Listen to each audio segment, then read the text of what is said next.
dan dari hal-hal yang membatalkan puasa dengan waktu yang ditentukan dan dengan orang yang ditentukan dan juga bulan. Puasa ini diwajibkan oleh Allah Subhanahu wa taala pada tahun kedua Hijriah. Ternyata kewajiban puasa pun Allah Subhanahu wa taala perintahkan kepada kita pada waktu itu diturunkan kepada Nabi itu secara bertahap. Yang pertama, kewajiban puasa pada waktu pertama kali diturunkannya kewajiban berpuasa itu kaum muslimin diberikan pilihan mau puasa atau dia membayar fidyah. Bayar fidyah satu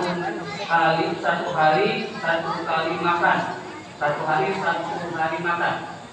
Diberikan pilihan pada waktu awal pertama kali diwajibkannya saum puasa. Kemudian berangsur setelah manusia umat muslim terbiasa, lalu kewajiban puasa ditingkatkan dengan wajibnya berpuasa secara menyeluruh. Namun diberikan keterangan haram hukumnya tidur ketika azan sudah berkumandang waktu berbuka puasa. Jadi pada waktu itu diwajibkan berpuasa, tapi bagi orang yang tidur kebablasan sampai dengan berbuka puasa, maka haram dia untuk berbuka. Maka dia harus meneruskan puasanya di hari berikutnya. Kewajiban ada tingkatan kedua. Dan pada tingkatan yang ketiga diwajibkannya puasa seperti halnya sekarang kita diwajibkan dari mulai terbit matahari sampai terbenam matahari. Itu kewajiban dari puasa, makna dari puasa.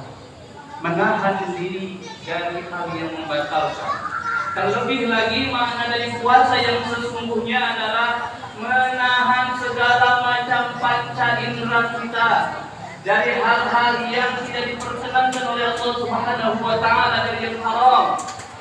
Puasa itu melatih diri kita untuk menahan emosi, menahan pandangan, menahan ucapan, menahan pendengaran. Segala semua yang ada di diri kita itu dilatih untuk ditahan, untuk tidak diperturutkan sesuai dengan hawa nafsu kita.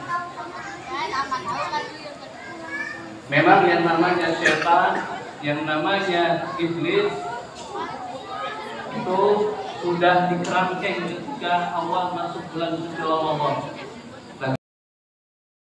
Rasulullah bersabda, ketika masuk awal malam bulan suci Ramadan, mubidatis syayatin wa marajatul jinni, namanya setan dan jin itu dibelenggu, dikerangkeng, enggak diizinkan untuk menggoda, untuk menghalangi manusia untuk ibadah, tidak menyuruh manusia untuk berbuat jelek.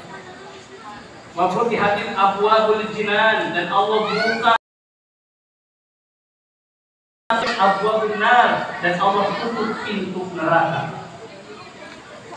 Namun yang masih ditinggalkan oleh setan di iblis itu adalah langkah-langkah setan, jejak setannya yang masih tertinggal yang ada pada diri kita, yang disebut dengan hawa nafsu. Maka pantas baginda Rasul ketika selesai pulang Badar, ketika pulang Badar, pulang yang begitu hebat, baginda Rasul sampaikan roja'na min jihadin asghar ila jihadin akbar. Kata baginda Rasul, kita baru saja perang dari perang yang kecil dan kita akan menuju perang yang besar. Sahabat yang bertanya, ya Rasulullah, perang itu seperti apa lagi yang lebih besar dari perang Badar? Lalu baginda Rasul sampaikan, jihadatun nafsi, perang dengan hawa nafsu kita. Jadi Ramadan ini puasa mengajarkan kita untuk mengendalikan semua yang ada pada diri kita, emosi kita, keinginan kita, hawa nafsu kita, itu diajarkan dengan adanya Ramadan. Ramadan supaya apa? Supaya manusia itu menjadi dalam keadaan senang, manusia itu dalam keadaan nyaman beribadah kepada Allah Subhanahu wa taala. Jamaah yang dimuliakan oleh Allah Subhanahu wa taala, di bulan suci Ramadan ini perbanyaklah kita berzikir, mengingat Allah sebagaimana zikir yang diajarkan oleh baginda Rasulullah sallallahu alaihi wasallam ketika berada di bulan suci Ramadan.